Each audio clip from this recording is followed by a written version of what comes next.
Welcome back to my channel நண்பர்கள் அனைவருக்கும் வணக்கம். ஹலோ ஃப்ரெண்ட்ஸ், இன்றைக்கி காலையில் என்ன டிஃபன் பண்ணினேன், என்ன லன்ச் பண்ணினேங்கிறத உங்களோட ஷேர் பண்ணிக்க போகிறேன். வீடியோவை முழுசாக ஸ்கிப் பண்ணாமல் பாருங்கள். பிடிச்சதுன்னா லைக் பண்ணுங்கள், நண்பர்களுக்கு ஷேர் பண்ணுங்கள், மறக்காமல் நம்ம சேனலை சப்ஸ்கிரைப் பண்ணுங்கள்.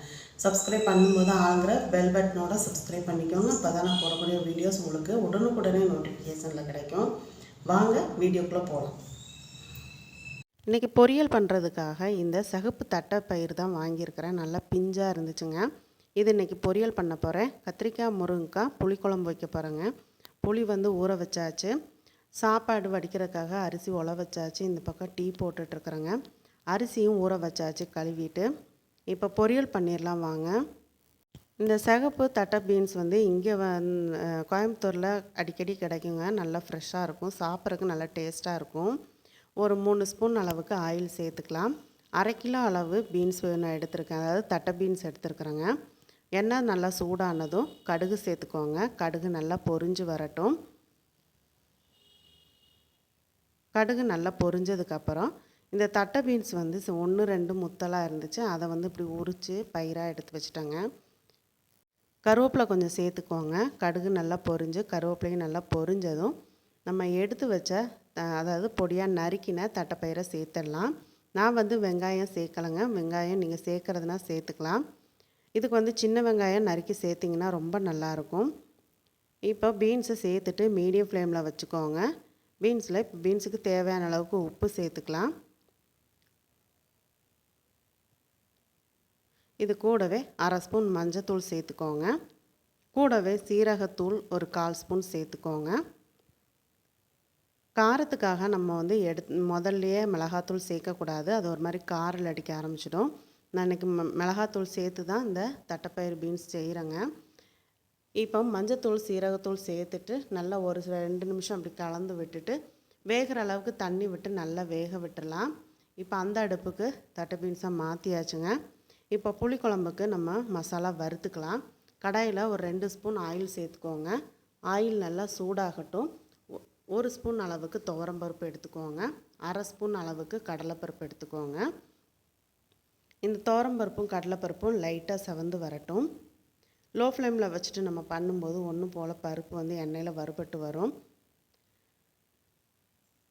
இப்போது அதே அந்த பருப்பு கொஞ்சம் செவந்து வரும்போதே நம்ம 1/4 ஸ்பூன் அளவுக்கு வெந்தயம், 1/4 ஸ்பூன் அளவுக்கு அதாவது 1/2 ஸ்பூன் அளவுக்கு மிளகு, 1/4 ஸ்பூன் அளவுக்கு சீரகம் சேர்த்துட்டு லைட்டாக வறுத்து விட்டுக்கோங்க.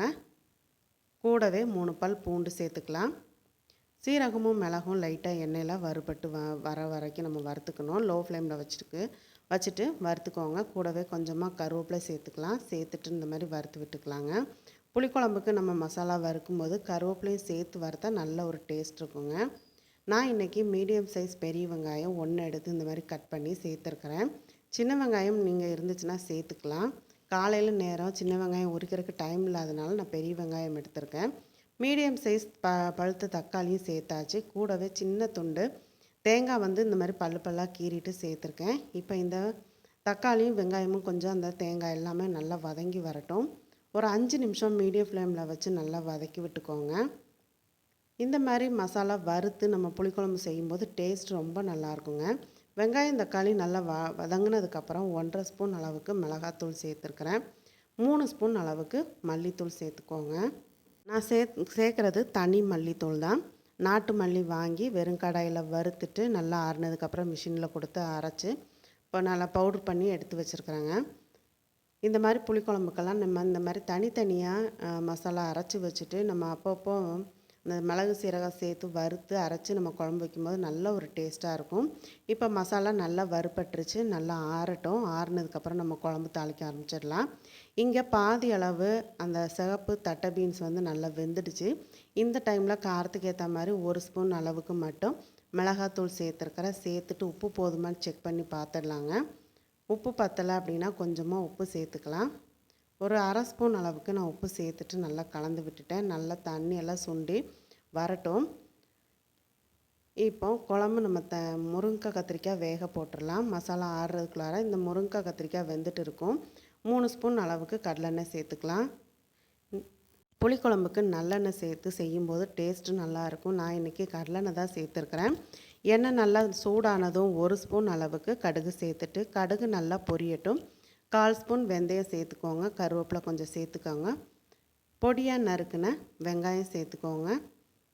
பெரிய வெங்காயம் சின்ன வெங்காயம் நம்மளோட ஆப்ஷனல் தாங்க. சேர்த்துட்டு வெங்காயத்தை நல்லா வதக்கி விட்டுக்கோங்க.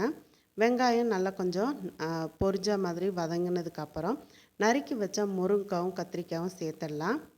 முருங்கைக்காய் கத்திரிக்காய் சேர்த்துட்டு இதோட நீங்கள் தாளிப்பு வடகம் இருந்ததுன்னா கூட நீங்கள் தாளிச்சிட்டு முருங்கைக்காய் கத்திரிக்காய் சேர்த்துக்கலாம். முருங்கைக்காய் கத்திரிக்காய்க்கு தேவையான அளவுக்கு உப்பு சேர்த்துட்டு தண்ணி விட்டு வேக விட்டுருங்க. நல்லா மீடியம் ஃப்ளேமில் வச்சிங்கன்னா கரெக்டாக ஒரு 7 நிமிஷத்தில் உங்களுக்கு முருங்கைக்காய் நல்லா வெந்து வந்துடும். மஞ்சத்தூள் சேர்த்துக்கலாங்க. நம்ம எப்போவுமே காய் வேக வைக்கும்போது உப்பு சேர்த்து வேக வச்சோம் அப்படின்னா தான் அந்த முருங்கைக்காலெல்லாம் நல்லா உப்பு வெந்து வரும். இப்போ சாப்பாடு ஒரு அடுப்பில் வெந்துடுச்சுங்க. நல்லா இப்போது சாப்பாடை வடிச்சிடலாம். நான் இந்த மாதிரி தான் வடிச்சிட்டு தான் சாப்பாடு எப்போவுமே செய்கிறது. இப்போ இந்த பக்கம் காய் நல்லா வெந்துட்டுருக்குதுங்க. மசாலா அரைச்சி எடுத்துகிட்டு வந்துடலாம். காய் நல்லா வெந்துடுச்சு. புளி கரைசலை சேர்த்துட்டு பச்சை வாசம் போக கொதிக்க விட்டுக்கோங்க. மசாலாவும் நம்ம அரைச்சி எடுத்துகிட்டு வந்தாச்சு. புளி இந்த மாதிரி ஒரு நல்ல கொதி வந்ததுக்கப்புறம் அரைச்சி வச்ச மசாலாவை சேர்த்துடுங்க. மிக்ஸி ஜாரில் கொஞ்சமாக தண்ணி சேர்த்து அலசி சேர்த்துக்கலாம். நல்லா ஒரு 5லேருந்து 7 நிமிஷம் நல்லா கொதிக்க விட்டுட்டிங்க அப்படின்னா ஸ்மெல் போக நல்லா சூப்பராக கத்திரிக்காய் முருங்கைக்காய் புளிக்குழம்பு ரெடி ஆகிடுச்சுங்க. உப்பு பார்த்துட்டு பத்தலை அப்படின்னா கொஞ்சம் உப்பு சேர்த்துக்கோங்க. சேர்த்துட்டு நல்லா கலந்து விட்டுட்டு மீடியம் ஃப்ளேமில் வச்சு இடைக்கு இந்த மாதிரி கிளறி விட்டுக்கோங்க. அடி பிடிக்காமல் இருக்கும். ஏன்னா பருப்பெல்லாம் சேர்த்து புளிக்குழம்பு ரெடி பண்ணியிருக்கிறனால அடி பிடிக்காமல் இருக்கிறதுக்காக நல்லா கலந்து விட்டுக்கோங்க.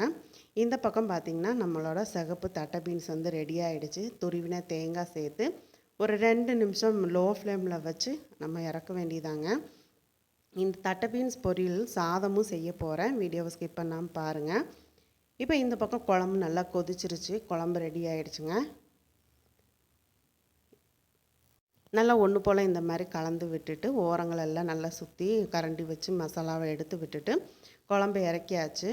இப்போ சாதம் கிளறதுக்காக நான் வந்து பொரியலை வந்து கொஞ்சம் பவுலில் எடுத்துட்டு சாதம் கிளறதுக்கு அளவாக அதே பாத்திரத்தில் வச்சுருக்கிறேன். நான் கடாயில் இருக்கட்டுங்க. இந்த அளவுக்கு கடாயில் பீன்ஸ் இருந்தால் போதும். தட்டை பீன்ஸு ஒரு 2 பேர் சாப்பிட்ற அளவுக்கு நான் சாப்பாடு கிளற போகிறேன். இப்போ வடித்த சாதத்தை ஒரு பவுலில் எடுத்து ஆற வச்சாச்சு. லோ ஃப்ளேமில் வச்சுக்கோங்க. லோ ஃப்ளேமில் வச்சுட்டு இந்த பீன்ஸில் ஒரு 2 ஸ்பூன் அளவுக்கு நெய் சேர்த்துக்கோங்க. நெய் சேர்த்துட்டு குழந்தைங்களுக்கு நம்ம லஞ்ச் பாக்ஸ் கட்டும்போது நெய் வந்து உடலுக்கு ரொம்பவே ஆரோக்கியமானது. நல்ல மூளையை சுறுசுறுப்பாகவும் ஷார்ப்பாகவும் ஆக்கிறது இந்த நெய் வந்து பெரிய பங்குங்க. அதனால் குழந்தைங்களுக்கு எப்போவுமே நீங்கள் லஞ்ச் பாக்ஸ் கிளறும்போது நெய் சேர்க்குறதுக்கு பாருங்கள். நம்மளோட பருப்பு பொடியும் ஒரு ஸ்பூன் அளவுக்கு சேர்த்தாச்சு. சேர்த்துட்டு நல்லா லோ ஃப்ளேமில் வச்சு இந்த மாதிரி சுட சுட கிளறி விட்டுருங்க. பருப்பு பொடி எப்படி செய்கிறது, பருப்பு பொடி சாதம் எப்படி கிளறதுன்னு சொல்லி ஆல்ரெடி நம்ம சேனலில் வீடியோ போட்டிருக்கிறேன். பார்க்காதவங்க வீடியோ பாருங்கள். இப்போ நல்லா ஒரு 3 நிமிஷம் இந்த சுட சுட நல்லா கிளறணுன்னா சாப்பாடு மணக்க ரெடி ஆகிடுச்சுங்க. தட்டை பீன்ஸில் நல்ல நெய்யும் பருப்பு பொடியும் சேர்த்து சாதத்தை போட்டு கிளறியிருக்கோம். சாப்பாடு ரெடி ஆகிடுச்சு. இப்போ காலையில் பார்த்திங்கன்னா டிஃபன் வந்து இட்லியும் தக்காளி சட்னியுங்க. ஆல்ரெடி தக்காளி சட்னி ரெடி பண்ணி வச்சுட்டேன். அந்த வீடியோ நான் எடுக்கலை. ஆனால் லென்த்தியாக போச்சுன்னா எனக்கு ஸ்டோரேஜ் ப்ராப்ளம் வர்றதுனால தக்காளி சட்னி எப்படி செய்கிறதுன்னு வீடியோ எடுக்கலைங்க. இப்போ நம்ம தாளித்து வச்ச சாதம் கொஞ்சம் ஆறட்டும். லஞ்ச் பாக்ஸுக்கு எடுத்து வச்சிட வேண்டியதான். சிகப்பு தட்டை பீன்ஸ் பொரியல் ரெடி ஆகிடுச்சு. முருங்கைக்காய் கத்திரிக்காய் குழம்பு ரெடி ஆகிடுச்சு. நம்ம வடித்த சாதமும் ரெடியாக இருக்குதுங்க. காலையில் டிஃபனும் மதியம் லஞ்சும் சூப்பராக நம்ம வீட்டில் ரெடி ஆயிடுச்சு. உங்களுக்கு இந்த வீடியோ பிடிச்சிருந்தனா நண்பர்களுக்கு ஷேர் பண்ணுங்கள். மறக்காமல் லைக் பண்ணுங்கள். வீடியோ பற்றின கருத்துக்களை கமெண்ட் பாக்ஸில் சொல்ல மறக்காதீங்க. வாங்க சுட சுட சாப்பிட்லாம். தொடர்ந்து சப்போர்ட் பண்ணுங்கள் ஃப்ரெண்ட்ஸ். மீண்டும் அடுத்த ஒரு ரெசிபியில் சந்திக்கிறேன். நன்றி, வணக்கம்.